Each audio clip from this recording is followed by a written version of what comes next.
ముందుగా దేవునికి స్తుతిని చెల్లిద్దాం. కూడి వచ్చిన సంఘస్థులకు, ఆన్లైన్ ద్వారా యూట్యూబ్ ద్వారా వింటున్న దేవుళ్ళందరూ కూడా యేసుక్రీస్తు నామమున వందనాలు. దేవుని బిడ్డలారా, దేవుని మహాకృపను బట్టి మనమంతా విధంగా సంఘముగా కూడుకొని పరిశుద్ధ గ్రంథం నుంచి గొప్ప అంశాన్ని నేర్చుకుని ఆలోచించే దాన్ని దయచేస్తున్న తండ్రికి యేసుక్రీస్తు ద్వారా కృతజ్ఞతాస్తుతులు చెల్లిద్దాం. ఆమేన్. ఈరోజు దేవుడు సంఘాన్ని ఆన్లైన్ ద్వారా యూట్యూబ్ ద్వారా వింటున్న ప్రతి ఒక్క కుటుంబాన్ని మనందరినీ ప్రేమించి మనందరి కోసం ఏర్పాటు చేసిన అంశం, క్రీస్తును నమ్మిన వారు ధరించవలసిన మాల. క్రీస్తుని నమ్మిన వారు ధరించవలసిన మాల అంటే క్రైస్తవులు ధరించవలసిన మాల ఏంటి అనేది మనం జాగ్రత్తగా నేర్చుకుందాం దేవుని వల్లరా. ఎందుకంటే వాక్యములో దేవుని జ్ఞానం ఉన్నది, శక్తి ఉన్నది, బలం ఉన్నది. ఒకసారి యాకోబు పత్రిక 1వ అధ్యాయము ఎన్నోసార్లు మనము చదువుకున్న మాటనే, ఆలోచించిన మాటనే. యాకోబు పత్రిక 1వ అధ్యాయము 20, 21, 22 చదువుదాం. యాకోబు పత్రిక 1వ అధ్యాయము 21, 22 జాగ్రత్తగా చదువుతూ ఆలోచిద్దాం దేవుని వల్లరా. అందుచేత సమస్త కల్మషమును విర్రవీగుచున్న దుష్టత్వమును మాని లోపల నాటబడి మీ ఆత్మలను రక్షించుటకు శక్తిగల వాక్యమును సాత్వికముతో అంగీకరించుడి. ఇక్కడ చూడండి దేవుని వల్లరా, ఇక్కడ వాక్యాన్ని విత్తనముతో పోలుస్తూ పరిశుద్ధాత్మ ప్రేరణతో సహాయంతో యాకోబు గారు పత్రిక రాస్తూ వాక్యాన్నేమో విత్తనముతో పోలుస్తూ ఉన్నాడు. ఆ హృదయముని భూమితో పోలుస్తూ ఉన్నాడు, పొలంలాగా. అంటే మనకి బాగా తెలుసు, వాక్యము విత్తనం. ఎన్నోసార్లు మనము బైబిల్లో కూడా ఆలోచించాము. అయితే ఇక్కడ లోపల నాటబడి అంటున్నాడు. అంటే దేవుని వల్లరా, హృదయం అనేది భూమిగా పొలముగా చెబుతూ వాక్యాన్ని విత్తనంగా పోలుస్తూ ఈ విత్తనంగా ఉన్న వాక్యము హృదయం లోపల నాటబడి అంటున్నాడు. చూడండి దేవుని వల్లరా, మనం చాలా జాగ్రత్తగా ఆలోచిస్తే దేవుని వల్లరా, ఒక రైతు వ్యవసాయం చేయడానికి ముందు భూమిలో ఉన్న పిచ్చి మొక్కలు, రాళ్ళు, రప్పలన్నీ తీసేసి చదును చేసి దుక్కు సిద్ధపరిచిన తర్వాత విత్తనం విత్తుతాడో అప్పుడు అది మొలుస్తుంది. దీనికి వాక్యమైన విత్తనానికి చాలా దగ్గర సంబంధం ఉన్నది. చూడండి, దేవుని మాట వాక్యము అనేది ఒరిజినల్. ఈ వాక్యం అనే విత్తనము మాయ కాదు, మంత్రము కాదు, కట్టుకథలు కావు, ఒరిజినల్ విత్తనం ఇది.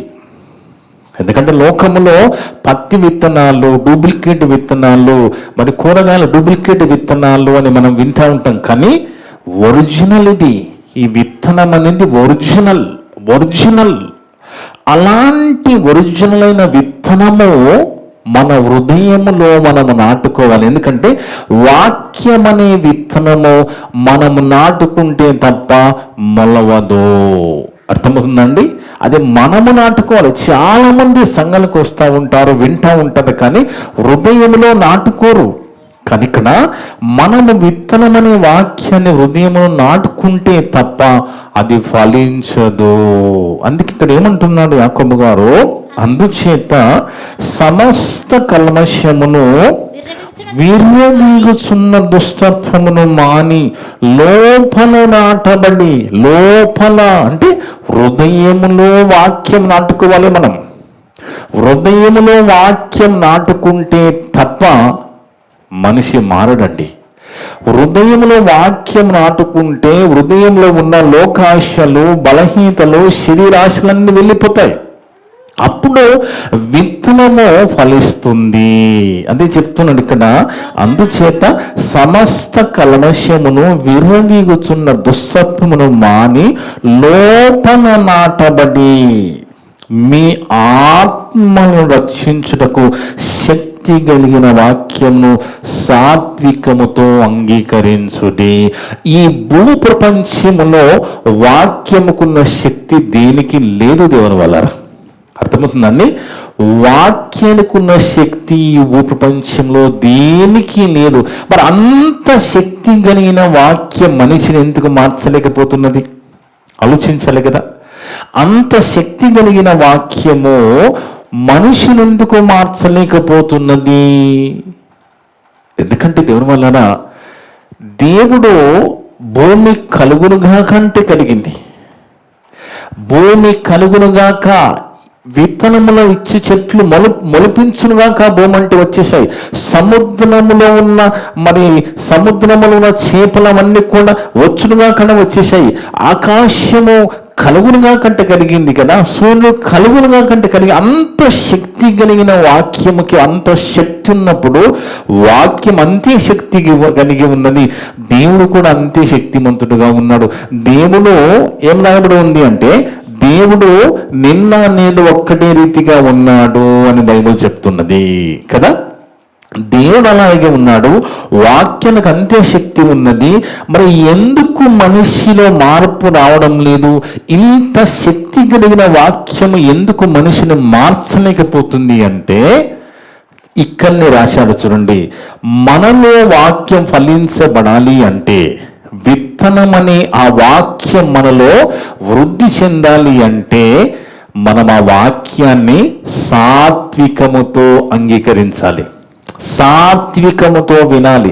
సాత్వికముతో అంటే, తండ్రి వీరేమి చేస్తున్నారో వీరికి తెలియను, వీళ్ళని చంపేసి అన్నాడా? అనలేదు. వీళ్ళని క్షమించు తండ్రి అన్నాడు. అలాంటి సాత్వికం, అలాంటి మంచి మనసుతో, ప్రశాంతంగా మంచి మనసుతో, సాత్వికముతో మనము వాక్యాన్ని అంగీకరిస్తే తప్ప ఆ వాక్యం మనలో ఫలించదు. అందుకే హృదయములో నాటుకోవాలి. ఆ హృదయములో వాక్యముని విత్తనము నాటబడాలి అంటే మనము ప్రశాంతంగా మంచి మనసుతో గలిబిలిగా వింటే వాక్యం ఎక్కదు, వాక్యం ఫలించదు. అందుకే చూడండి కిందన రాస్తున్నాడు, మీరు వినువారు మాత్రమై ఉండి. కొంతమంది వినడానికి వింటూనే ఉంటారో దానివల్ల కూడా ప్రయోజనం లేదు. ఎంత విన్నా ఆ విన్న మాటను హృదయంలో నాటబడకపోతే దాని వలన వినేవానికి ఏమీ ప్రయోజనం లేదు.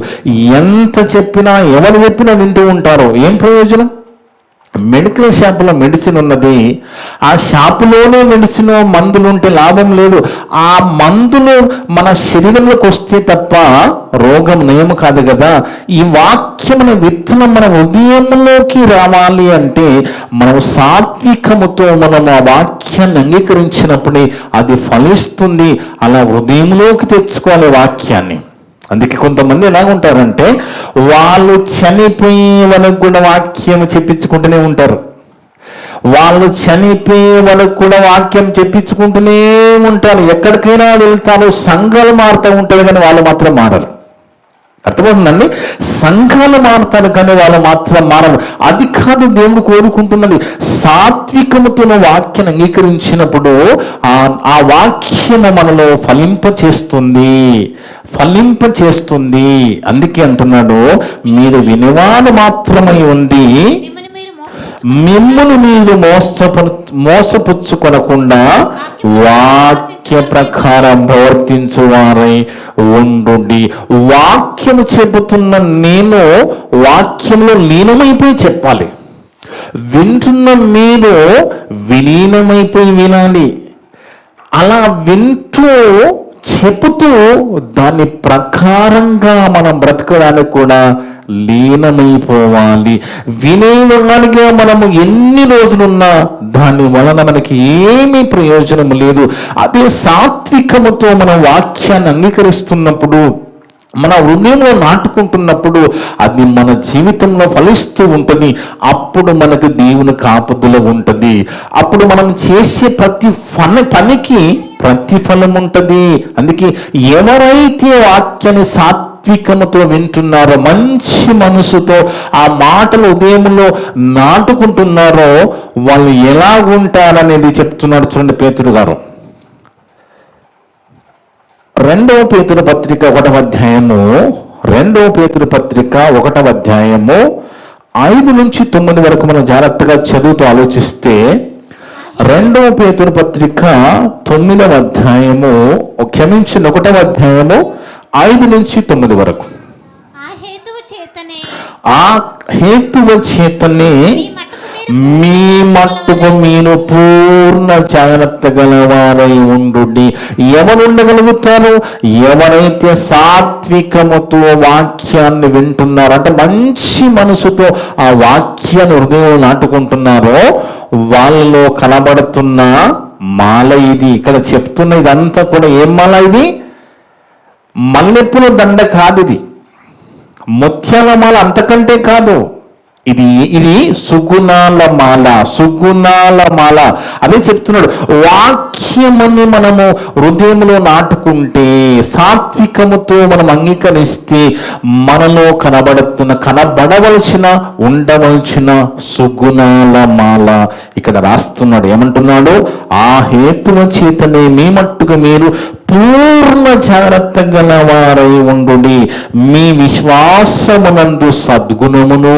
చూడండి, ఇదంతా కూడా చైన్ లాగా, ఒక మాలలాగా, ఒక దండలాగా. ఒక దండలో ఒక్క లింకు తెగిపోయినా దండ కింద పడిపోతుంది, అవునా కదా? పూసల దండకి ఆ ఒక్క దగ్గర లింకు తెగిపోయినా, లేదా దారము తెగిపోయినా, ఏది తెగిపోయినా పూసలన్నీ కింద పడిపోతాయి. అదే విధంగా మన ఆత్మీయ జీవితంలో ఈ సద్గుణాలు, ఇక్కడ రాయబడుతున్న ఈ సద్గుణాల్లో ఏది మన నుంచి పక్కకి వెళ్ళిపోయినా మన ఆత్మీయ జీవితం కూడా ఆరిపోతుంది.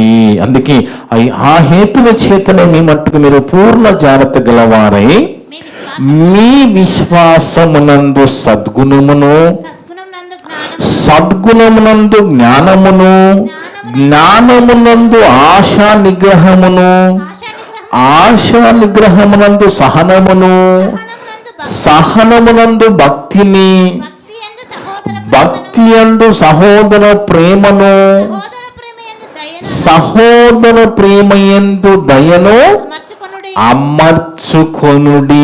ఏంటిది? సుగుణాల మాల. అమర్చుకొనుడి. ఈ చెప్పిన ఈ లక్షణాలన్నీ కూడా మాలగా మనం ధరించుకోవాలి. క్రీస్తును నమ్మిన వారిలో ధరించుకోవలసిన మాల ఇది. ఇవి కనబడాలి మనందరిలో. వీటిలో ఏది లేకపోయినా దండ కింద పడిపోతుంది.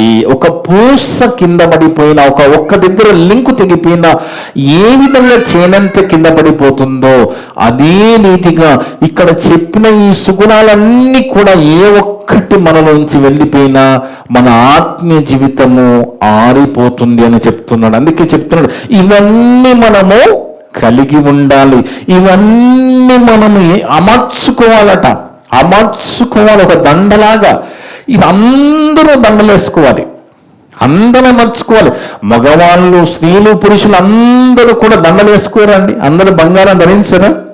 మగవాళ్ళు అయితే 2-3 బట్టలు తీసి బండి మీద వెళుతున్నప్పుడు ఆ గాలికి లోపట్లో ఉన్న చేను కనబడాలని బట్టలు తీసి నడుపుతూ ఉంటారు, అవునా కదా? అవునా కదా? అదే రీతిగా ఇక్కడ ప్రతి ఒక్కరు ధరించుకోవలసిన మాల సుగుణాల మాల. ఇవన్నీ కూడా మన జీవితంలో కనబడుతూ ఉండాలి. ఇవన్నీ కలిగి మనం ముందుకెళ్తూ ఉండాలి. ఇవన్నీ కలిగి మనం ముందుకెళ్తున్నప్పుడు మనకు, మన కుటుంబాలకి దేవుని కాపుదల ఉంటుంది. మనము ఏది ఆలోచించినా దాని వెనుక దేవుని సహాయం ఉంటుంది, అది ఫలిస్తుంది. అర్థమవుతుందండి? కింద చెప్తున్నాడు చూడండి, ఇవి ఎవరికి లేకపోవునో, ఈ సుగుణాలు ఎవరికి ఉండవు. చూడండి, అక్కడనే చెప్పేశాడు, ఇవన్నీ కూడా ఈ సుగుణాల మాల ఎవరికి లేదో ఇవి కలిగి ఉన్నాయి అనుకో. ఇప్పుడు ఇవన్నీ కలిగి ఉంటే ఏంటి, కలగకపోతే ఏంటి, అది అక్కడ చెప్తున్నాడు. ఇవన్నీ మీకు కలిగించి విస్తరించిన ఎడల, ఇవన్నీ మనం ఈ సుగుణాలన్నీ కూడా మనము కలిగి బ్రతుకుతున్నప్పుడు మన ప్రభువైన యేసుక్రీస్తును గూర్చిన అనుభవ జ్ఞానం విషయంలోనూ మనల్ని సోమరులుగా చేయవటివి, నిష్ఫలులుగా చేయవటానికి ఏం చేసిన ఫలితమే ఉంటుంది. సోమరులుగా ఉండమనము, నువ్వు ఏం చేసినా నిష్ఫలులుగా ఉన్న ఫలితం వస్తుందంటున్నాడు. ఇవి కలిగి ఉన్న వారికి నిష్ఫలులు కాకుండా చేస్తాయి, సోమరులు కాకుండా చేస్తాయి. క్రీస్తులో మనం కొనసాగుతూ ఉంటామంటున్నాడు. ఇవి ఎవరికి లేకపోవునో, ఈ సుగుణాలు ఎవరికి, పైన చెప్పిన ఈ సుగుణాలన్నీ విశ్వాసము, జ్ఞానము, ఆశా నిగ్రహము, సహనము, భక్తి, ప్రేమ, దయ, ఈ సుగుణాల మాల ఎవరికి లేదో, ఎవరు ధరించుకోలేదో వాడు ఎలా అయిపోతారో చూడండి. వాళ్ళంట తన పూర్వ పాపల విషయంలో నా ప్రభు నన్ను తన రక్తం చేత శుద్ధి చేసుకుని మర్చిపోతారట, గుడ్డివాడైపోతారట. దూరదృష్టి అంటే పరలోకం వెళ్ళాలని దూరదృష్టి లేకుండా బతుకుతూ ఉంటారట. చూడండి ఎంత ప్రమాదంలోకి వెళ్ళిపోతారో. చిన్న అజాగ్రత్త వలన ఎలాంటి పరిస్థితులకు వెళ్ళిపోతారంటే ఆత్మీయ జీవితము గుడ్డితనంగా మారిపోతుంది దేవుని వాళ్ళారా. అందుకే చూడండి, ఇవి ఎవరికి లేకపోవునో వాళ్ళు ఒకప్పుడు మేము పాపముల చేత అపరాధంతో చచ్చిపడిన మమ్మల్ని మా ప్రభు రక్తం చేత కడుక్కున్నాడు, శుద్ధి చేసుకున్నాడు, కొనుక్కున్నాడు కూడా మర్చిపోతారట. అర్థమవుతుందండి? అలా మర్చిపోయి పూర్వ పాపములకు శుద్ధి కలిగిన సంగతిని మర్చిపోయి గుడ్డివాడు. ఏంటి గుడ్డివాడు? కందున్న గుడ్డివాడు. కండు కనబడతా ఉంటాయి కానీ కళ్ళు మూసుకోపోతే ఆత్మీయ గుడ్డివాడైపోతారు. గుడ్డివాడును దూరదృష్టి లేని వాడు అయిపోతారట. దూరదృష్టి, మాకు చనిపోతుగా బ్రతుకున్నది, మేము పనులకు వెళ్ళాలని ఆలోచన లేకుండా బ్రతుకుతూ ఉంటారట. 9 వరకు అమ్మా చూడండి. అలాంటి దూరదృష్టి లేకుండా బ్రతుకుతూ ఉంటారు. ఎవరైతే ఈ సుగుణాల మాల ఎవరికైతే తెగిపోయిందో, ఎవరి మాల అయితే తెగిపోయిందో అలాంటి వాళ్ళ పరిస్థితి ఎలాగైపోతుందంటే, ఒకప్పుడు నా ప్రభు నా కోసము ప్రాణం పెట్టి రక్తం చిందించి నన్ను శుద్ధి చేసుకున్నాడు కదా, నన్ను కడుక్కున్నాడు కదా, నన్ను సంఘంలో నాటాడు కదా, నన్ను మర్చిపోయి ఆఖరికి ఏ స్టేజ్లోకి మారిపోతారో తెలుసండి. ఏ స్టేజ్లోకి మారిపోతారో చూడండి. వాళ్ళ స్టేజ్ ఎలా అయిపోతుంది, ఆ దండ, ఆ మాల తెగిపోతే వాళ్ళ స్థితి, వాళ్ళ స్టేజ్ ఎలా అయిపోతుంది ఇక్కడ చెప్తున్నాడు. తీతు పత్రిక 1వ అధ్యాయం 16వ వచనములో, తీతు రాసిన పత్రిక 1వ అధ్యాయము 16వ వచనం చూస్తే దేవుని వల్లరా, తీతుకు రాసిన పత్రిక 1వ అధ్యాయం 16వ వచనములో దేవుణ్ణి ఎలుగుదుమని వారు చెప్పుకొందురు. మాకు దేవుడు తెలుసండి, యెహోవా తండ్రి అయిన దేవుడు, యేసుక్రీస్తు ప్రభు వారి వాక్యమైన దేవుడు, మరి పరిశుద్ధాత్మ దేవుడు, మరి తండ్రి దేవునికి కుమారుడు, 66 పుస్తకాల బైబిల్ ఉన్నది, ఇవన్నీ చెబుతారు. అర్థమైందండి? స్టేజీ అంటే ఏ స్టేజ్లో వెళ్ళిపోతారు. దండ తెగిపోయిన తర్వాత, ఆ సుగుణాల దండ తెగిపోయిన తర్వాత మాకు దేవుడు తెలుసు అని చెప్తారు కానీ ఎరగమన్నట్టుగా బ్రతుకుతారట. అదే రాస్తున్నా అక్కడ. దేవుణ్ణి ఎలుగుదుమని నోటితో చెప్తారండి. అవును, యెహోవా దేవుడు, యేసుప్రభు వాక్యమైన దేవుడు, కుమారుడైన దేవుడు, పరిశుద్ధాత్మ దేవుడు, 66 పుస్తకాల బైబిల్ ఉన్నది, ఇవన్నీ చెప్తూ ఉంటారు. దేవుణ్ణి ఎలుగుమని చెప్పుదురు కానీ అసహ్యమైపోతుంది వాళ్ళ జీవితం. అసహ్యులను అవిధేయులుగా మారిపోతారు వాళ్ళు. ప్రతి సత్కార విషయమందు భ్రష్టులై ఉండి తమ క్రియల వలన ఆయనని ఎరగమన్నట్టున్నారు. ఆయనని ఎరగని వారిగా ఉంటారట. అంటే చూడండి, క్రియల వలన అంటే కార్యాలు, దేవునికి సంబంధించిన సత్కార్య విషయాలలో వాళ్ళు భ్రష్టులుగా మారిపోతారు. లోక సంబంధమైన కార్యాల విషయంలో యాక్టివ్గా ఉంటారు. ఫంక్షన్కి వెళ్తారు, మనం ఇంకా ఎక్కడెక్కడో ఎంజాయ్మెంట్కి వెళ్తామో, అన్ని ప్రాంతాలకు వెళ్తారో సహవాసం కోల్పోతారు. వాళ్ళు ఎలాగైపోతారంటే, ఒకప్పుడు మేము ప్రభువుని ఎనక ముందు లోకములో పాపులుగా బ్రతికిన మమ్మల్ని మా ప్రభువు రక్తం చేత కొనుక్కొని కడుక్కున్నాడు కదా, కడిగి కొనుక్కున్నాడు, సంఘంలో చేర్చాడు కదా అనేది మర్చిపోతారు. క్రైస్తవులని మర్చిపోతారు, పరలోకం వెళ్ళాలని మర్చిపోతారు. కానీ సత్కార్య విషయంలో భ్రష్టులైపోతారు. దేవునికి సంబంధించిన కార్యాలు పక్కన పెట్టేస్తారు. అర్థముందండి? దేవునికి సంబంధించిన సత్కార్యాల విషయంలో భ్రష్టులైపోయి లోక సంబంధులుగా మారిపోతారు, లోకులుగా మారిపోతారు. సరైన విశ్వాసులుగా ఉండకుండా వాళ్ళు ఆత్మీయంగా అణగారిపోతూ ఉంటారు దేవుని వల్లరా. అందుకే చూడండి, మనం జాగ్రత్తగా వినాలి దేవుని వల్లరా, చాలా జాగ్రత్తగా వినాలి. ఒకనాడు దేవుడు వాగ్దానాలు చేశాడు, కొన్ని మాటల ద్వారా వాగ్దానాలు చేశాడు. ఎలాంటి వాగ్దానాలు? తన కుడివైపున 10,000 మంది పడినను, ఎడమ వైపున 1000 మంది పడినను నేను కాపాడతానన్నాడు దేవుడు. ఒకసారి చూద్దాం కీర్తన గ్రంథము 91వ అధ్యాయం 7వ వచనంలో. కీర్తన గ్రంథము 91వ అధ్యాయం 7వ వచనం. దేవుడు ఎప్పుడు ఒకే రీతిగా ఉన్నాడు, ఈ రోజుకి ఒకే రీతిగా ఉన్నాడు. కానీ దేవుడిచ్చిన వాగ్దానం ఎందుకు నెరవేరడం లేదని మనం ఆలోచించాలి. దేవుడిచ్చిన వాగ్దానం ఎలాంటి వాగ్దానము?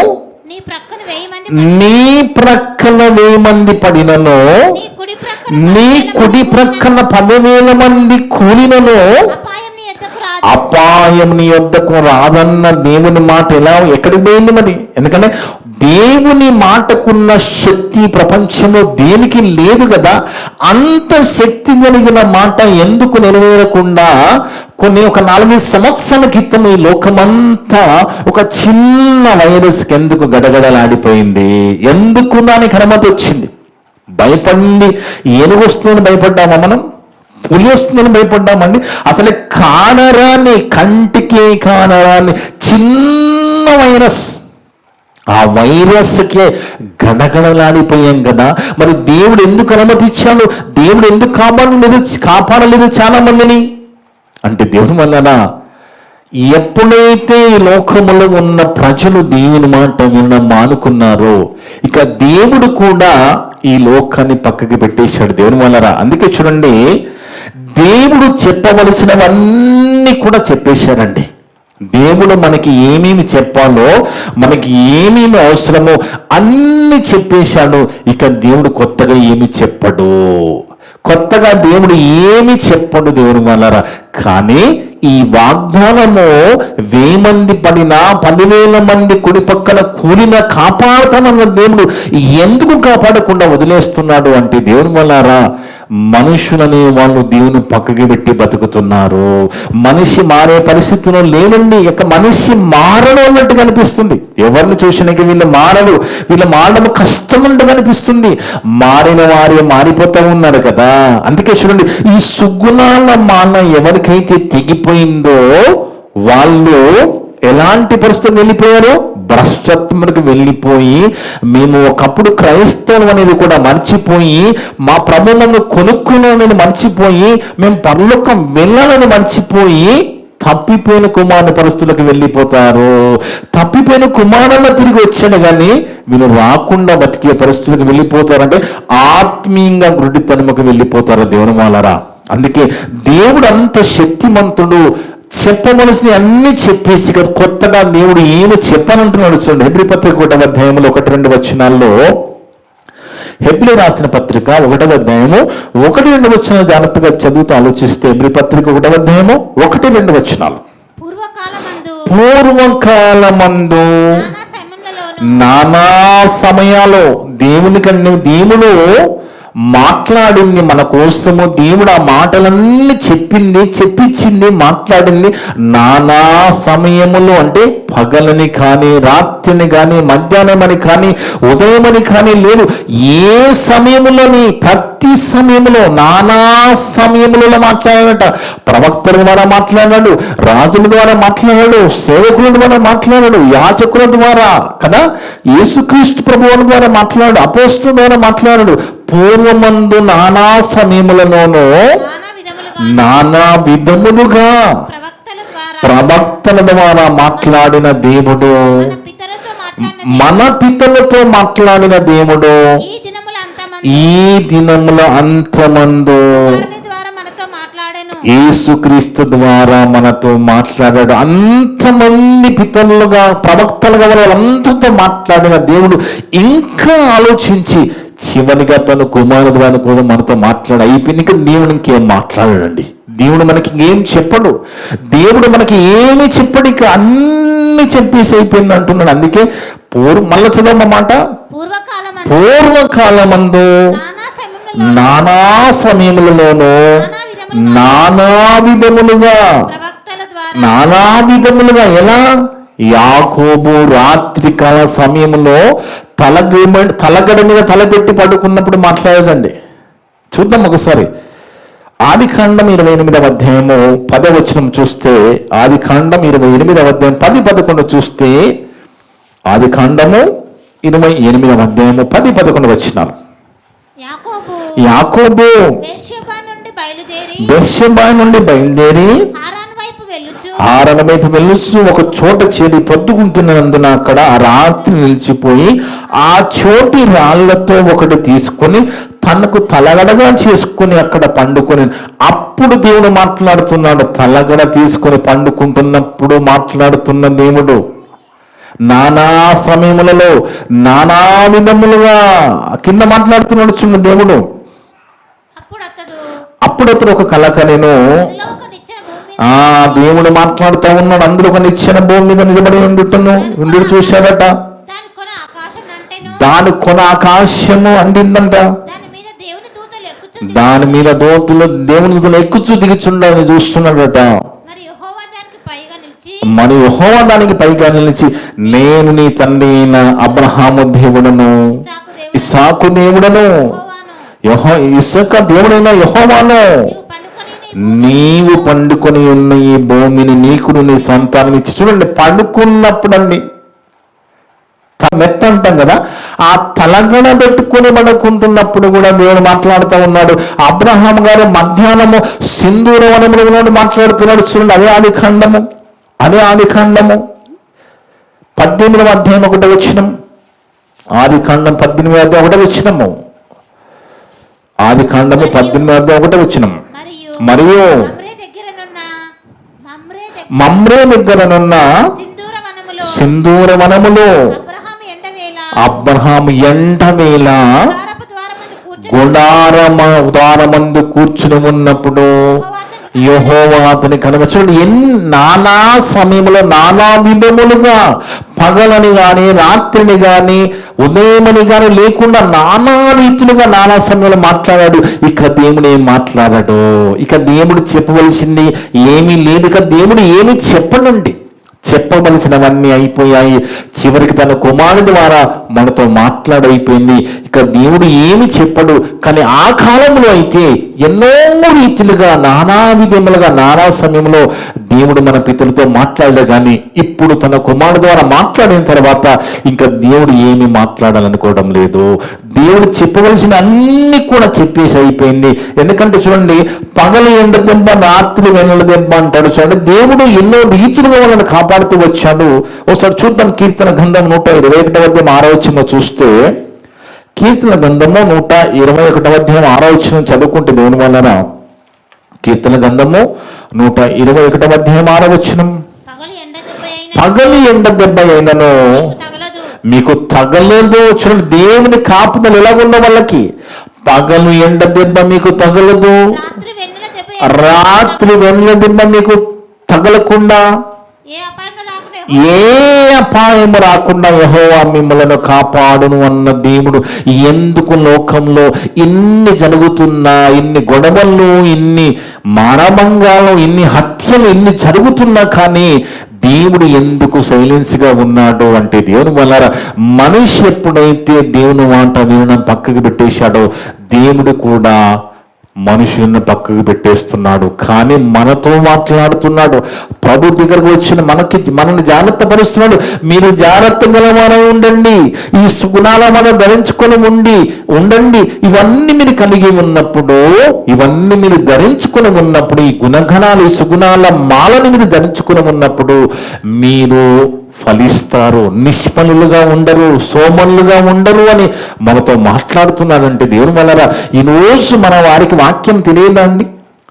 మన వారికి, సంఘాలకు వెళుతున్న వారికి, క్రైస్తవులకి వాక్యం తెలియదా?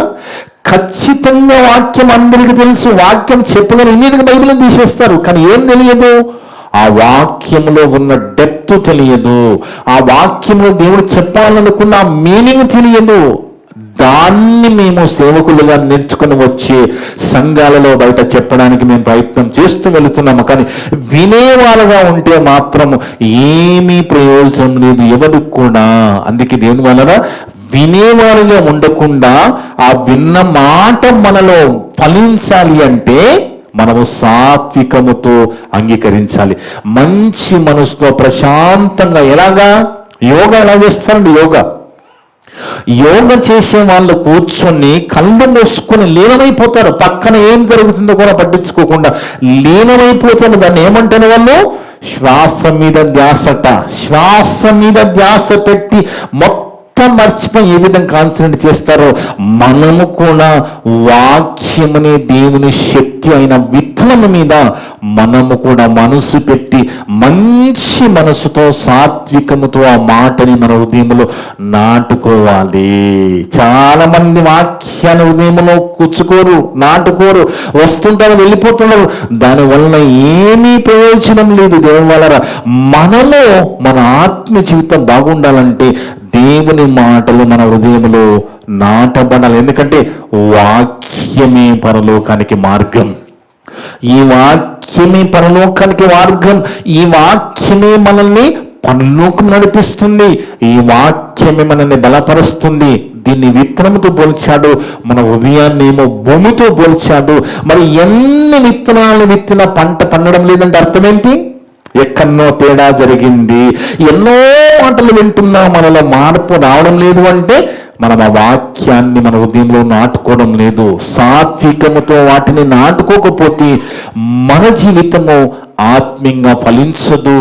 దేవుడు కూడా కాపుదల ఇయ్యడు దేవుని వలన. అందుకే చూడండి, ఒక మాట మనం చూస్తే దేవుడు యేసుక్రీస్తు ఎలాగున్నాడో కూడా చెబుతూ హెబ్రీ పత్రిక 13వ అధ్యాయం 8వ వచనం చదువుకుంటే, హెబ్రీ పత్రిక 13వ అధ్యాయము 8వ వచనం మనం చదివితే, ఆఖరి అధ్యాయం 8వ వచనంలో యేసుక్రీస్తు నిన్న నేడు ఒకటే రీతిగా ఉన్నాడు. యేసుక్రీస్తులో మార్పు లేదు, తండ్రి దేవునిలో మార్పు లేదు, దేవుని వాక్యంలో మార్పు లేదు, ఆ వాక్యంలో ఉన్న శక్తిలో మార్పు లేదు. కానీ మార్పు మనిషిలో రానంత కాలము ఆ వాక్యం మనలో ఫలించదు.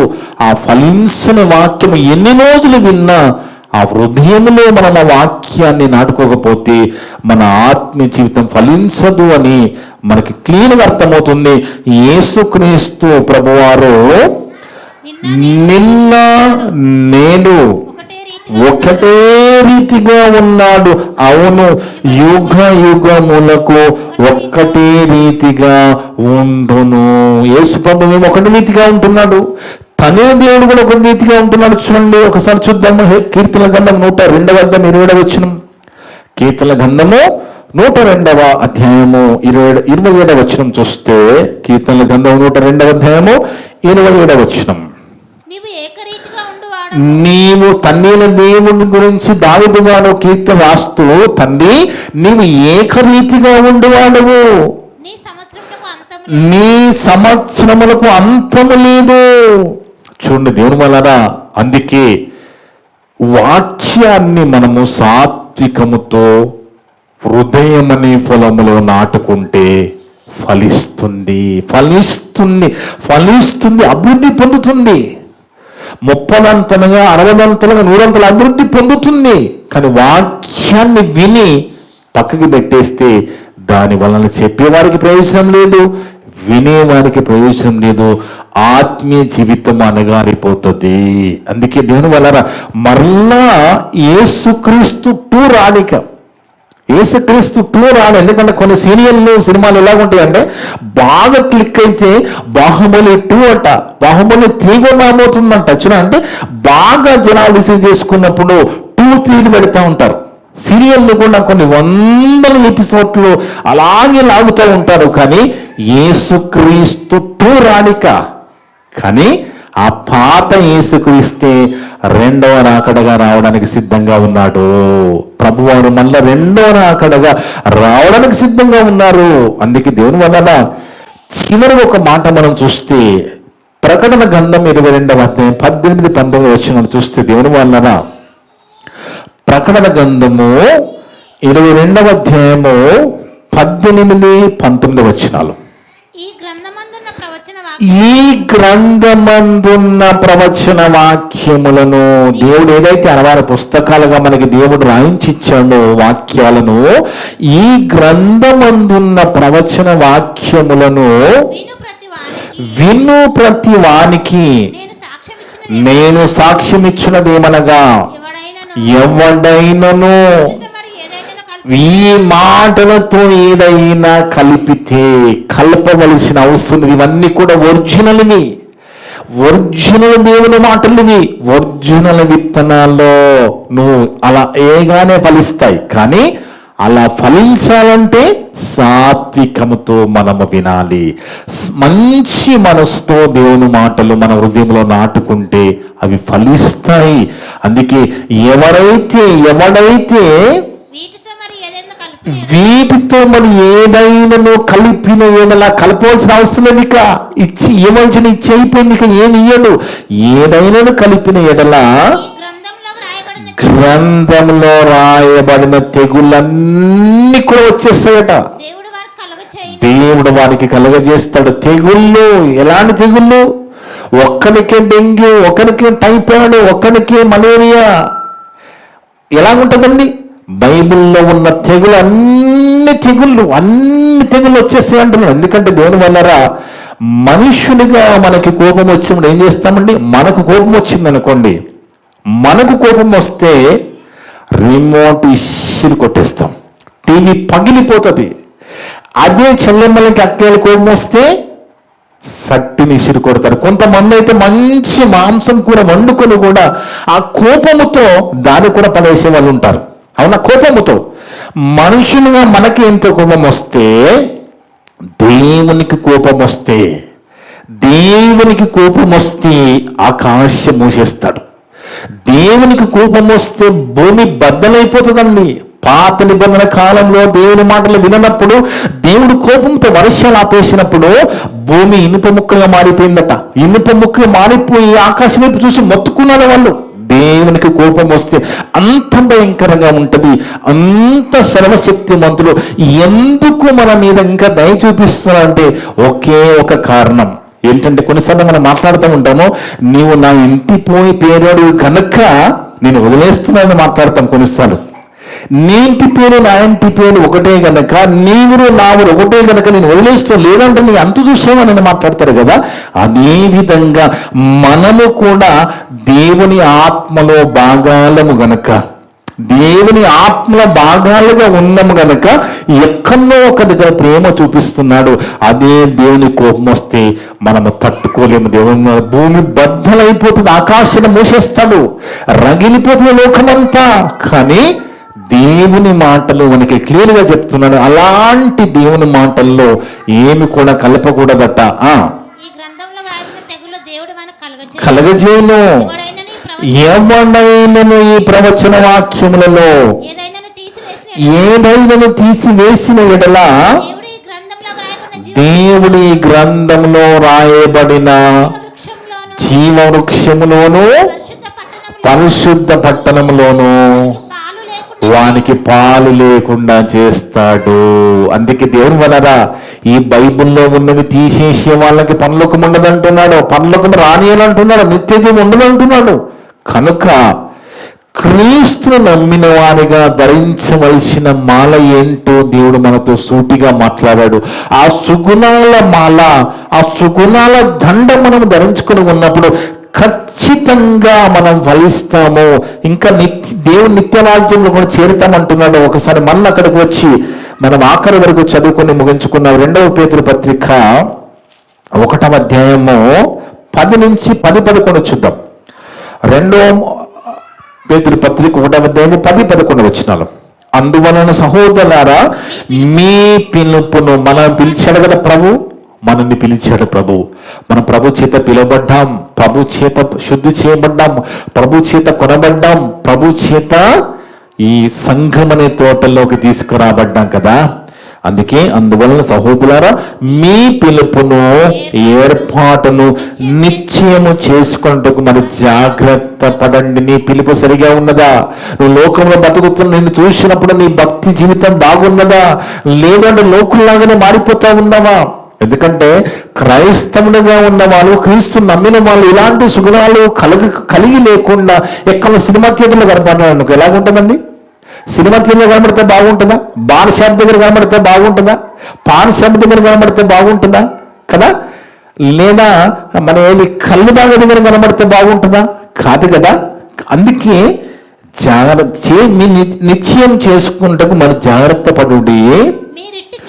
మీరెట్టి క్రియలు చేయవారైతే ఎప్పుడునూ తొట్టిల్లు తిరిగేలేదంటున్నాడు.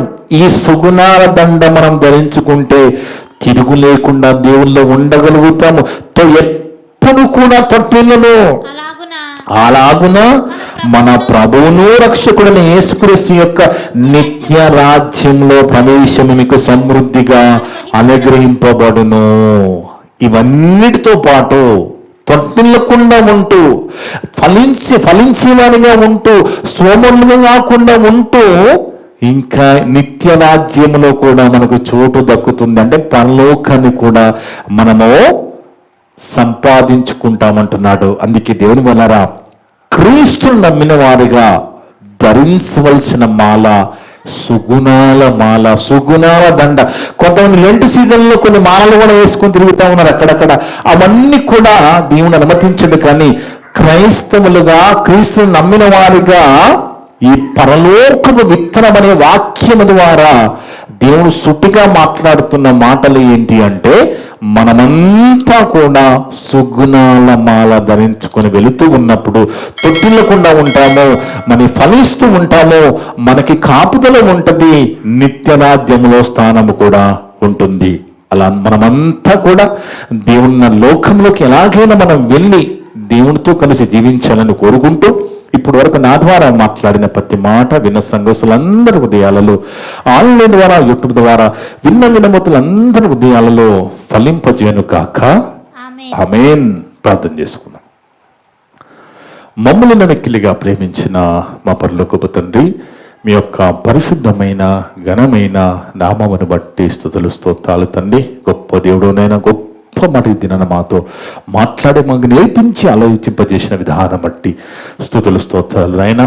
అవును తండ్రి, మరి నిన్న నేడు ఒకటే రీతిగా ఉన్న తండ్రి, మరి మీలో మార్పు లేదు. మీరిచ్చిన వాక్యము ప్రపంచంలన్నిటికంటే శక్తి గలది, జ్ఞానము గలది.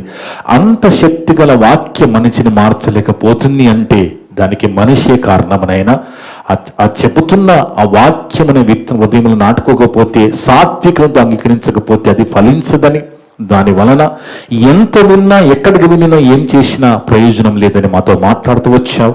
అందరూ మట్టి స్తోత్రాలు చెల్లిస్తున్నాం. అవును తండ్రి, మరి గత కాలమందు మా పితరులతో, పూర్వీకులతో ఎన్నో సమయం, నానా సమయం, నానా రీతిలుగా మాట్లాడుతూ వచ్చిన తండ్రి, మరి ఈ గొమ్మలో అంతమంది యేసుక్రీస్తు ద్వారా మాతో మాట్లాడి, ఇక మీరు ఏమి మాట్లాడనని మాతో మాట్లాడుతూ వచ్చావు. అందరూ మట్టి స్తోత్రాలు చెల్లిస్తున్నాం. అవును తండ్రి, ఆ సుగుణాలనే దండ మాల మేము ధరించుకోకపోతే చాలా నష్టపోతాము, ఆత్మీయంగా గుడ్డివారుగా మారిపోతామని మాట్లాడుతూ వచ్చాము. అందరూ మట్టి స్తోత్రాలు చెల్లిస్తున్నాము నాయన. మేము సుగుణాలమాల ధరించుకుంటూ నాయన మరి ఫలిస్తూ, మీలో ఫలిస్తూ, ఎల్లప్పుడూ మీరు చెప్పిన మాటలకు లోబడి జీవిస్తూ, మీ మహిమపరుస్తూ మీకు గొప్ప బ్రతికే భాగ్యం ప్రసాదించండి. ఇప్పుడు వరకు నా ద్వారా మాట్లాడిన ప్రతి మాట విన్న సంఘస్థులందరూ ఉదయాలలో, ఆన్లైన్ ద్వారా, యూట్యూబ్ ద్వారా విన్న మిరవతులందరూ ఉదయాలలో ఫలింపచ్చండి. ఎవరు కూడా విన్న మళ్ళీ అపార్థం చేసుకోకుండా అర్థం చేసుకున్న మంచి మనసును దయచేయండి.